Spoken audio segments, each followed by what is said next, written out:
जय हिंद दोस्तों। तो आज हम लोग पढ़ने वाले हैं भौगोलिक विकास का कालानुक्रम। कहने का मतलब ये है कि ज्योग्राफी का विकास कैसे कैसे एक एक करके हुआ। यहाँ पे हम लोग ज्योग्राफी का बुक और टॉपिक पढ़ने से पहले इसके विकास पर क्यों पढ़े, जरा सा एक नजर इसको देखते हैं।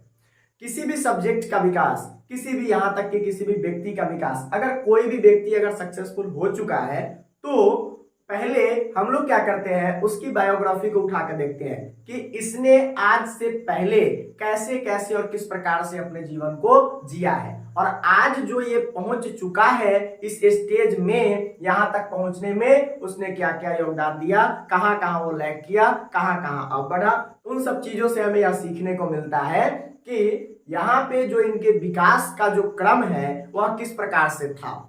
तो उसी प्रकार से किसी भी विषय का विकास, किसी भी चीजों का विकास होता है। तो सबसे पहले ज्योग्राफी पढ़ने से पहले हम लोग ज्योग्राफी के विकास को जरा सा देखते हैं कि ज्योग्राफी का विकास किस प्रकार से हुआ। यह ज्योग्राफी में पृथ्वी आया कैसे, या पृथ्वी कैसे कैसे आगे की तरफ आगे बढ़ा। आज जो हम लोग यहाँ पे खेती करते हैं, आज जो हम लोग इस खेती के माध्यम से इकोनॉमिक डेवलप कर रहे हैं, बहुत सारी चीजों, बहुत सारी नए नए एक्टिविटी में इन्वॉल्व हो रहे हैं, एक जगह पे रह पाते हैं, पर ऐसा पहले नहीं था। तो इन सारी चीजों के विकास के क्रम को पढ़ने का कोशिश करते हैं कि किस प्रकार से आज जो हम लोग जिस परिस्थिति में है वहां तक पहुंचे कैसे, और उसमें ज्योग्राफी का क्या क्या योगदान रहा है। तो इसके हम लोग पहले पॉइंट की तरफ बढ़ते हैं। पहले पॉइंट की तरफ क्या था कि ऐसा माना जाता है कि 14.6 बिलियन ईयर अगो, तो पहला बार जो पृथ्वी के जन्म का जो दिन आता है, वो कहने का मतलब यहीं से लोगों का मानना है। जॉर्ज लेमेंडर ने सबसे पहले बताया कि 14.6 बिलियन ईयर अगो, इतने वर्ष पहले क्या हुआ था कि पृथ्वी का जन्म हुआ था। तो पृथ्वी का जन्म किस आधार पे हुआ था, किस प्रकार से हुआ था। तो ऐसा माना जाता है कि पृथ्वी जो पहले था वो जो थी कि एक मटर के दाने के समान, जिस प्रकार से एक मटर का दाना होता है उस प्रकार से था। लेकिन उस पे क्या हुआ था कि LHC, LHC क्या होता है, LHC, LHC कहने का मतलब यहां पे ये है large hydrant collider. Large hydrant collider के मतलब से यहां पे इस विधि द्वारा पृथ्वी को क्या किया गया था कि पूरी तरफ से पृथ्वी को प्रकृति ने दबाव बनाया और उस प्रकार से वह फूट के निकला। तो इसे, इस थ्योरी को क्या कहा जाता है, इस थ्योरी को जॉर्ज लैमेंडर बताते हैं कि ये जो है बिग बैंग थ्योरी, महाविस्फोट सिद्धांत के तहत काम करता है। और इसी बिग बैंग थ्योरी के आधार पर क्या हुआ था कि पृथ्वी का जन्म हुआ था। बिग बैंग थ्योरी के आधार पर पृथ्वी का जन्म हुआ। अब उसके बाद में जब पृथ्वी का जब जन्म हुआ तो हम लोग अब अगले पॉइंट पर पहुंचते हैं कि दूसरा नंबर पॉइंट क्या था। अब आगे जरा बढ़ते हैं कि दूसरा पॉइंट क्या था। तो दूसरे पॉइंट पर बढ़ते हैं। तो दूसरा पॉइंट जो था 200 million year ago, 200 million year ago.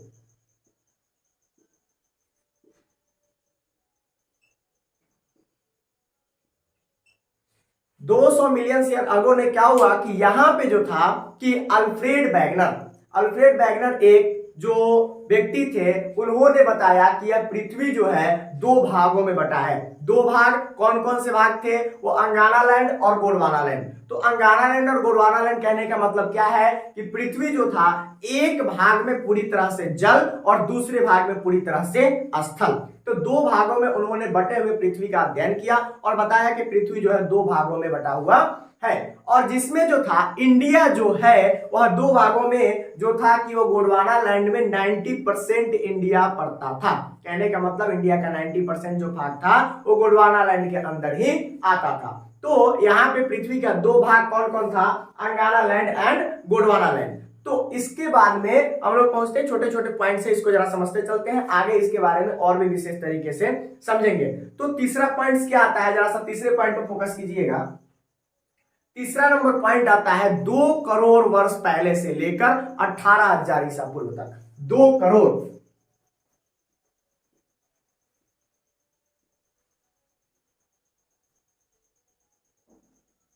2 crore वर्ष पहले से लेकर 18,000 ईसा पूर्व। इस समय पे क्या हुआ था कि वैश्विक शीतलन पूरे विश्व में, पूरे पृथ्वी पर क्या हुआ था कि वैश्विक शीतलन, आइस एज के नाम से इसे जाना जाता है। ये समय को आइस एज के नाम से जाना जाता है क्योंकि इस समय पे पूरी पृथ्वी जो थी वो बर्फ की मोटी चादरों से ढकी हुई थी। तो ये जो टाइम था उस टाइम में बहुत सारे हानि और लाभ हुए।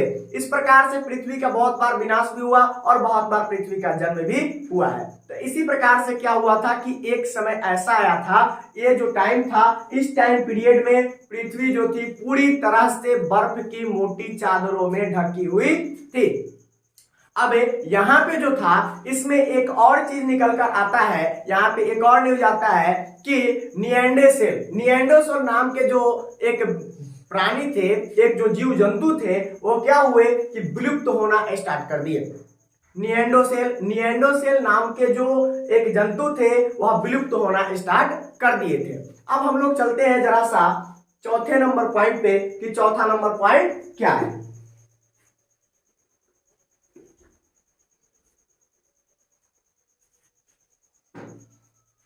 चौथा नंबर है कि 11,000 ईसा पूर्व। चौथा नंबर चीज क्या है कि 11,000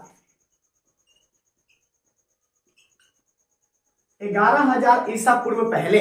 तो 11,000 ईसा पूर्व पहले जो था वह इतिहास में एक बहुत बड़ा एक चेंज के रूप में आया और इस समय से पृथ्वी पे रहने वाले मनुष्य, जीव जंतु, उन सब में एक ऐसा मोड़ आया जिसका आज तक हम लोग उपयोग करते आ रहे हैं और आज भी वो हम लोग के लिए बहुत ही ज्यादा महत्वपूर्ण है। जैसे कि इस समय पे हुआ यह था कि मनुष्य घुमंतु रूप से बदलकर क्या हुआ था कि बोए जाने वाले पौधे का इन्होंने खोज कर लिया था। किस पौधे का? बोए जाने वाले पौधे के बारे में यह जान चुके थे।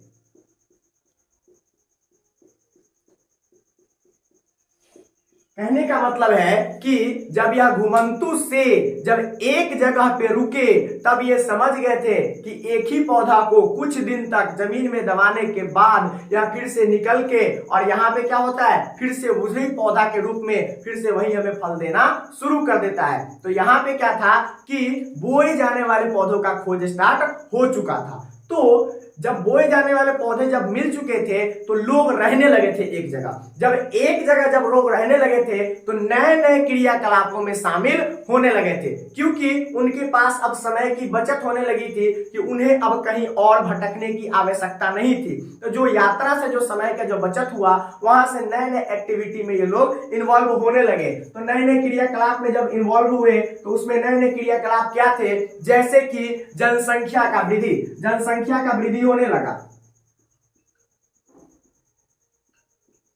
जनसंख्या का वृद्धि होने लगा। साथ ही साथ जब जनसंख्या का वृद्धि हुआ तो इसके बाद में उन्होंने क्या किया कि इनके धीरे धीरे जीवन जीने का तरीका चेंज होने लगा। ये एक दिन में नहीं होता, अनेकों वर्ष लगते हैं इसमें। तो इनके जीवन जीने का तरीका में परिवर्तन आने लगा। दूसरा नंबर पॉइंट क्या हुआ?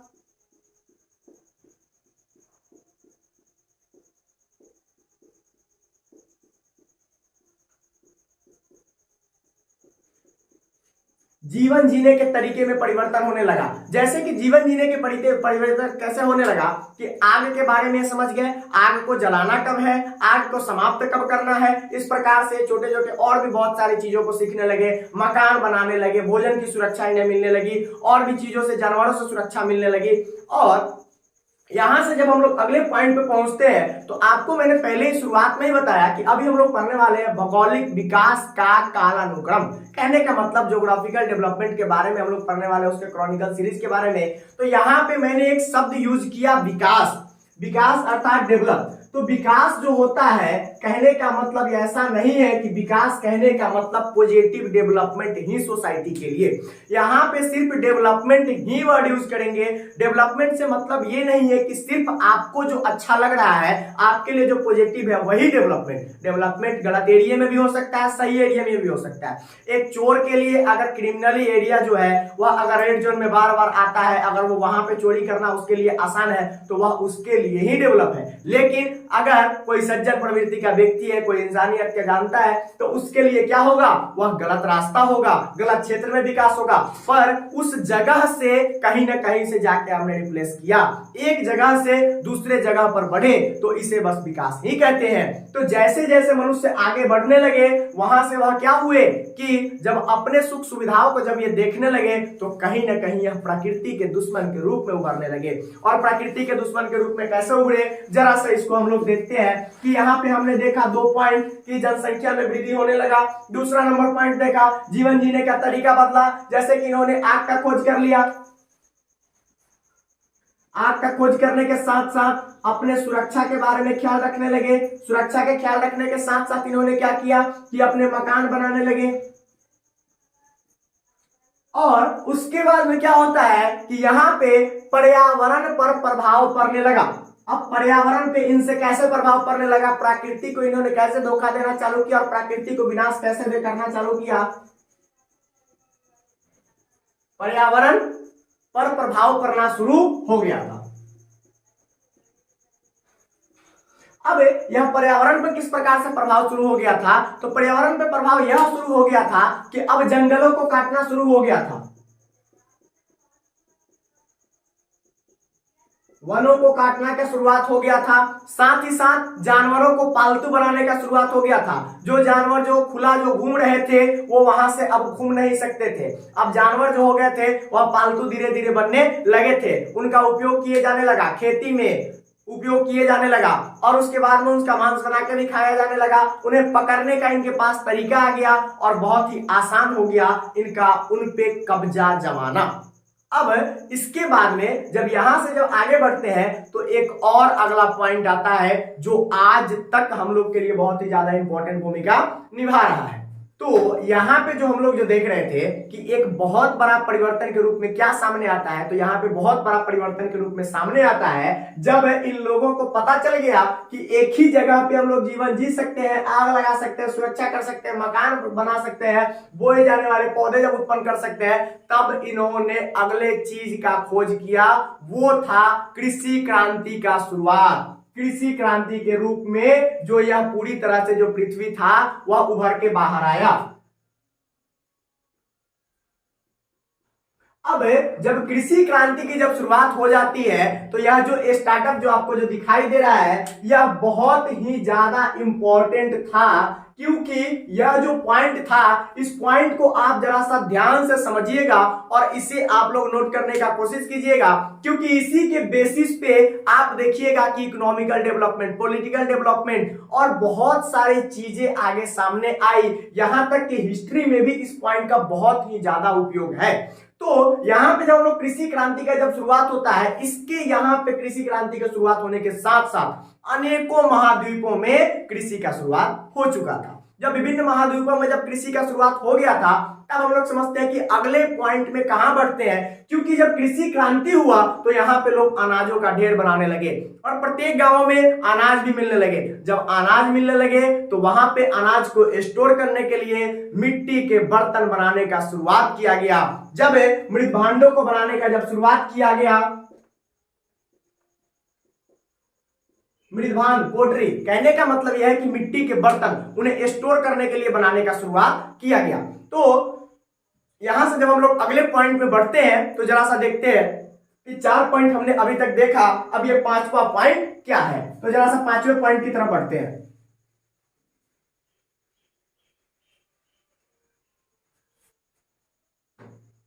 तो 5वां पॉइंट 3500 BC, 3500 ईसा पूर्व, 3500 ईसा पूर्व। तो 3500 ईसा पूर्व का क्या होता है, तो ये जो परिवर्तन था वह आगे चल के एक एक पॉइंट, चौथे पॉइंट से आपका एक एक पॉइंट आपके लिए बहुत ही ज्यादा इंपॉर्टेंट है, इसे ध्यान से समझिए।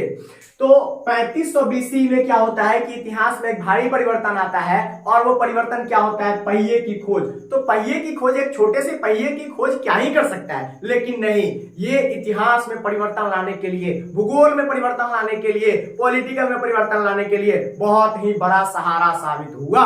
और किस प्रकार से सहारा साबित हुआ। मैं अब आपको बताऊं कि ये जो पहिए का जो खोज था वह किस प्रकार से अनेकों क्षेत्रों में विभाजित होने लगा। जैसे कि जब पहिए का खोज हुआ तो रथ बनने लगे, रथ बनने लगे तो रथ किस प्रकार से चलते थे। तो रथ चलाने के लिए आपको पता है कि मैंने आपको पहले ही बता चुका हूं कि रथ किस प्रकार से जब बना, जब चौथे पॉइंट में आपने अभी तक देखा हुआ था कि जब लोग जब विकसित होने लगे तो जानवरों पर अपना कब्जा जमाने लगे, जानवरों को पालतू बनाने लगे, तो उसी जानवर को इस रथ में जोड़ने लगे। और जब रथ में जोड़ने लगे तो आने जाने का यात्रा करना इनके लिए बहुत ही ज्यादा आसान हो चुका था। इसके साथ साथ जब रथ पे स्वयं चढ़ के जाते थे तो एक दूसरे के अलग अलग लोगों से मिलते थे, वहां के चीजों को देखते थे, वहां के फसल को देखते थे, वहां के लोगों के जीने के तरीकों को देखते थे, वहां पे किस प्रकार से घर है उसको देखते थे, वहां पे लोग खेती किस प्रकार से कर रहे हैं उसको देखते थे, वहां पे अनाज किस प्रकार से स्टोर कर रहे हैं उसको देखते थे। और जब एक दूसरे को देखते थे,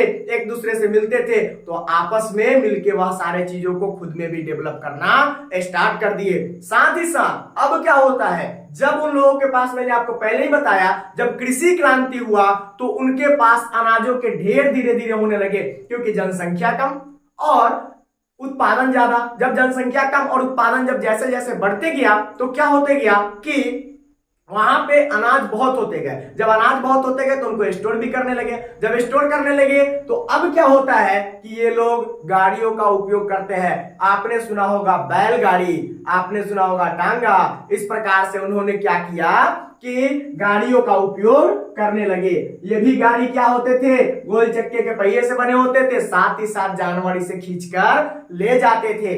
अब जब ये गाड़ी का जब इन्वेंशन हुआ तो यहां से एक अनाज दूसरे जगह पहुंचने लगे, दूसरे अनाज तीसरे जगह पहुंचने लगे।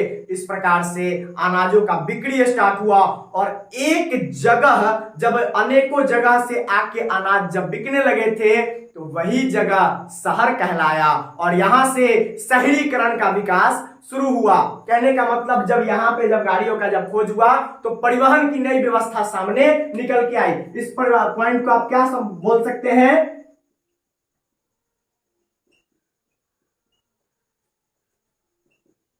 परिवहन की नई व्यवस्था निकलकर सामने आई। और इसके बाद में जब परिवहन की नई व्यवस्था निकल के सामने आई तो सारे चीज एक जगह पे स्टोर होने लगे और बिक्री होने लगे, तो उस जगह को क्या कहा जाने लगा, शहर, अर्थात शहरीकरण का विकास प्रारंभ हो गया।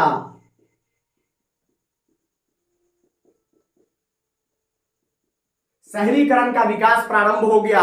कहने का मतलब है कि चारों तरफ से गांव और इस गांव के सारे लोग एक जगह पर आते थे, एक पॉइंट पे आके अपने सामानों की बिक्री करते थे, फेर बदल करते थे, वो किसी और को सामान देते थे, वो किसी और से सामान लेते थे। तो एक दूसरे के चीजों का जब आगे जब बढ़ने लगा, ये जो पॉइंट जो अंदर जो दिखाई दे रहा है यह था आपका शहर, यह था एक बिजनेस पॉइंट। यहाँ पे लोग आएंगे, अपने सामानों को बेचेंगे और दूसरे के सामानों को खरीदेंगे, यह होता था शहर। और ये जो एरिया जो आपको दिखाई दे रहा है यह पूरी तरह से एरिया जो होता था वह होता था गांव। यहाँ के लोग जाते थे अपने अपने अनाजों को लेकर, अपने अपने वस्तुओं को लेकर। अब इसके बाद में बताते हैं आपको अगला पॉइंट, इसी में क्या होता है।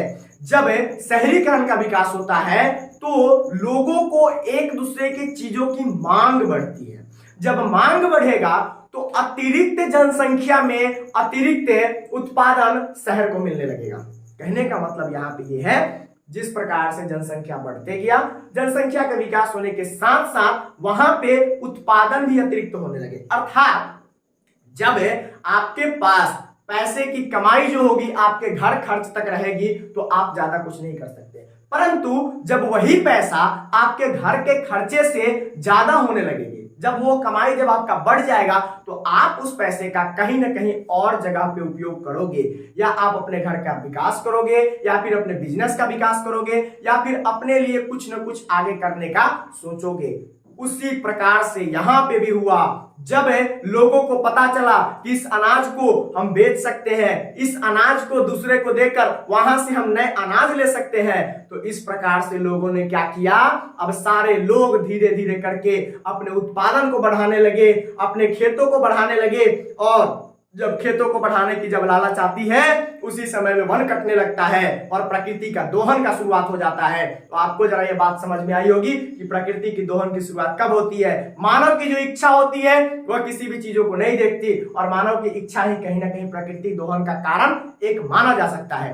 तो यहाँ पे जो होता है कि आप देख सकते हैं कि यहाँ पे मैंने आपको बताया अभी कि ये जो था कि अतिरिक्त जनसंख्या में अतिरिक्त उत्पादन होने लगा। कहने का मतलब अतिरिक्त जनसंख्या में अतिरिक्त उत्पादन इसलिए होने लगा क्योंकि अब वह उस सामान को दूसरे सामान से के साथ फेरबदल करने के लिए संभव थे, इसलिए उत्पादन भी होने लगा और वह उत्पादन क्या हुआ, दूसरे शहर में जाने लगा। और इस प्रकार से शहर और गांव का रिश्ता बनाने के लिए रथ गाड़ी जो था वह एक दूसरे का बहुत ही ज्यादा फायदा उठाने लगा। और यही चीज क्या था कि पहिए का खोज का बहुत ही बड़ा प्रभाव यहाँ पे पड़ा। और जब शहरीकरण का जब विकास होता है और उत्पादन में वृद्धि होता है, जब उत्पादन में वृद्धि होता है तो उत्पादन में वृद्धि होने के साथ साथ जब आपको पता होगा कि किसी भी देश के उत्पादन जब बढ़ता है तो स्वयं के देश में बेचेगा ही, साथ ही साथ अनेकों देशों में, अलग अलग देशों में बेचेगा। भारत को ऐसे ही सोने का चिड़िया नहीं कहा जाता।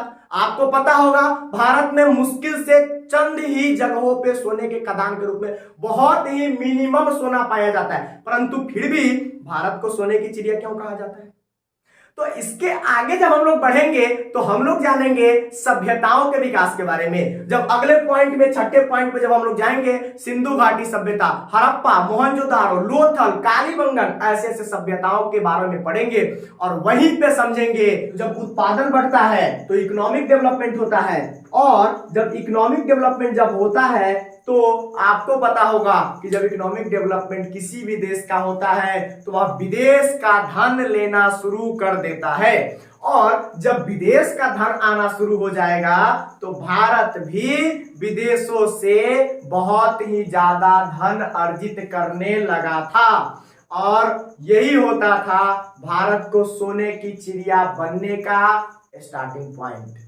और जब भारत जो हुआ कि जब दूसरे देशों से, अलग अलग सभ्यताओं से जब वह बातें करने लगा, जब व्यापार करने लगा, तब उसका सोने का चिड़िया के रूप में लोग जानने लगे। तो इस चीज को हम लोग अगले पॉइंट में और अगले वीडियो में बहुत ही बेहतरीन तरीके से सभ्यताओं के विकास के अगले पॉइंट में हम लोग देखेंगे कि किस प्रकार से भारत को इतना डेवलप किया गया। और भारत अपने ज्योग्राफिकल फीचर्स में जब डेवलप धीरे धीरे होने लगा तो कैसे हिस्ट्री में सामने आने लगा, कैसे पॉलिटी में सामने आने लगा और कैसे इकोनॉमिक्स में सामने आने लगा। तो आज का वीडियो में हम लोगों ने समझा ज्योग्राफिकल डेवलपमेंट किस प्रकार से भारत में धीरे धीरे पूरे विश्व में से लेकर पूरे भारत में आते हैं धीरे धीरे कैसे विकास हुआ। और अब अगले वीडियो में हम लोग देखेंगे भारत के और विश्व के ज्योग्राफिकल कंडीशन के अगले भाग में। तो आपको अगर ज्योग्राफी को समझने में यह वीडियो मदद किया हो तो वीडियो को लाइक कीजिए, शेयर कीजिए, चैनल को सब्सक्राइब कीजिए और जल्दी हम लोग अगले वीडियो को लेके आते हैं। वीडियो में अंत तक बने रहने के लिए धन्यवाद। जय हिंद।